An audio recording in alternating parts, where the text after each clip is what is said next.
Boa noite a todos, aos que estão à mesa. Eu quero colocar uma situação para ver se eu consigo entender o que você acabou de nos explicar. Nesse momento, pelo regimento, existem ainda duas comissões, é isso? Entendi. Até onde vai o braço de uma e onde começa o braço da outra comissão? Primeira pergunta. Segunda, vou colocar uma situação para que eu possa entender. Eu cheguei aqui em 2019. Na pandemia, na época em 2019, a virada cultural São Paulo foi online. A antiga gestão me pediu um projeto. E eles pediram que escrevesse especificamente. Eu já tinha enviado para a sua prefeitura, mas Rogério, a gente precisa de um projeto específico para São Paulo para trazer a virada cultural. Tem alguns aí, lança aquele, me lembro perfeitamente disso. Não, escreve um projeto novo. Escrevi. Passado alguns dias, eu recebi a ligação do André, que estava saindo da escola, e, Rogério, o projeto foi aprovado. Sobretudo, foi aprovado, parece, se eu não estiver enganado, você me ajuda, tá? Com o meu nome, não é isso? Porque você me disse o seguinte: eu preciso que você abra a mão do cachê para que, é isso, outros possam trabalhar juntos, não? Então, são essas questões assim que eu queria entender, eu como artista, para poder entender até onde vai um braço nesse momento e entender o outro. Então, é a título de pergunta, porque ele me disse, olha, eu preciso que você faça isso, e aí eu vi na virada cultural muitos participando, que na minha cabeça, que é a minha questão que eu preciso entender, como artista, como músico, essa questão de atender lá nos confins da cidade, né, a questão de entender a todos, porque aí posteriormente, para eu entender como vai funcionar essa questão de atender a todos, entende? Que é o que eu não consegui entender ainda, o outro passo, porque até aqui eu acho que eu consegui entender você, que existem dois grupos que a função, a ideia agora é fundir um só, não é isso? Obrigado.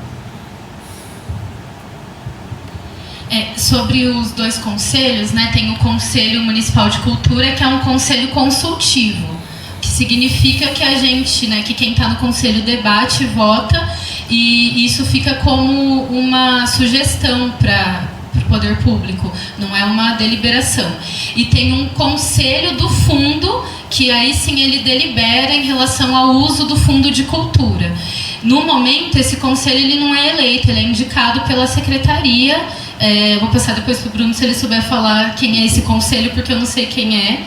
A ideia é que vire um só e que daí o Conselho de Cultura passe a ser deliberativo em relação ao fundo. Então é isso. Em relação à virada cultural, aí eu não consigo ajudar. Bom, conforme a Lago pontuou, de fato, existem esses dois conselhos, o eleito pela conferência, como acontece hoje, e o conselho do fundo, que também não é deliberativo, acaba sendo consultivo. Ele é formado realmente por indicações da Secretaria Municipal da Cultura, dentre outros setores da administração pública e também representantes da sociedade cultural. Atualmente, nós não temos atuantes, porque desde o início da atual gestão se aguardou a reestruturação do conselho para que seja o único e aí sim possa deliberar sobre o fundo, tanto que o fundo nem vem sendo movimentado na questão de retirada, só de inserção, porque nós também não acreditamos na dois conselhos, mas sim na necessidade de ter um único conselho para a formação de deliberação de fato, em conjunto com a Secretaria.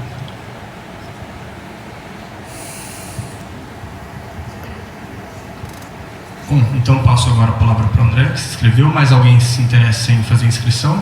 Bom, boa noite a todos e a todas. Brevemente vou falar de uma questão comentada pelo Rogério. Não me inscrevi para falar disso, mas só como foi citado, só para esclarecer. A Virada Cultural é um programa do governo do Estado de São Paulo que não existe mais, né, que foi encerrado já há alguns anos. E a Virada Cultural, essa edição especial foi online por conta da pandemia e as outras presenciais. Marília foi contemplado em vários anos diferentes. E a virada cultural funciona da seguinte forma: o município envia ao governo do estado o vídeo de diversos artistas do município de diversos segmentos. O do Rogério foi um dos enviados entre muitos outros artistas de Marília. E a Secretaria de Estado de São Paulo escolhe quais serão os representantes do município que entrarão na programação oficial e que receberão cachê artístico do governo do Estado de São Paulo por conta dessa apresentação. Eu não me lembro exatamente as circunstâncias, mas evidentemente que a gente nunca pediu para ninguém abrir mão de cachê. O que o Estado nos pediu naquela ocasião, que para ampliar o número de artistas contemplados, o Estado reduziria o cachê individual de cada grupo contemplado. Então isso é só para esclarecer. A outra questão, acho que a fala de Márcia e Aluado já foi bastante completa aqui, bastante abrangente, e eu pretendo debatê-las com mais profundidade aí nos grupos, né, no momento em que a gente vai poder se debruçar, mas só acrescentar algo muito importante que eu considero, que a Márcia disse o seguinte: ó, hoje nós temos um conselho assim e tem a expectativa e o debate de ter um conselho deliberativo e unificar um conselho só e tal. Não há a expectativa e o debate, há uma lei municipal aprovada que unifica os dois conselhos e que cria o sistema municipal de cultura, estabelecendo novos critérios para o fundo, para o conselho. Ele revisa toda a legislação municipal de cultura. Esta lei precisa apenas ser regulamentada. Como eu fui o último gestor da cultura, o que antecedeu essa gestão, vocês poderiam perguntar, mas por que você não regulamentou? Justamente por estar no final de gestão, se a gente regulamenta, a secretária nova, a gestão nova já assume com a faca no pescoço, tendo que implementar uma lei que foi aprovada no apagar das luzes e que é um tanto quanto complexa para ser implementada. Então, só para dizer o seguinte, há uma legislação vigente sobre o sistema municipal de cultura que carece de regulamento. Então, durante a discussão, eu creio que, claro, todo mundo vai dar opinião, tá? Mas a minha em especial é que de uma das, como disse bem Aluado, uma das principais tarefas do Conselho é garantir a execução do sistema. E eu creio que essa tarefa se dá através da regulamentação da lei que já foi aprovada. Eventualmente até alterar aspectos da lei, num eventual projeto de lei complementar, mas eu penso que a gente parte de algum lugar que é, inclusive com a presença de, acho que muitas pessoas que estão aqui estavam na Câmara Municipal no dia de aprovação desse projeto, que é um marco histórico muito importante para a política pública do município, e creio que a gente não deva abrir mão disso, tá? Então, só para dizer isso, há uma lei aprovada vigente que precisa ser regulamentada. Não entendi. Ela pode ser regulamentada via decreto. Ela é lei vigente. Isso, exatamente. Bom, aí eu penso que eu vou discutir isso depois nos grupos, mas que deve haver uma comissão paritária entre Conselho e Poder Público para elaborar esse decreto do município para poder regulamentar a lei. Creio que essa é a discussão. Bom, é isso.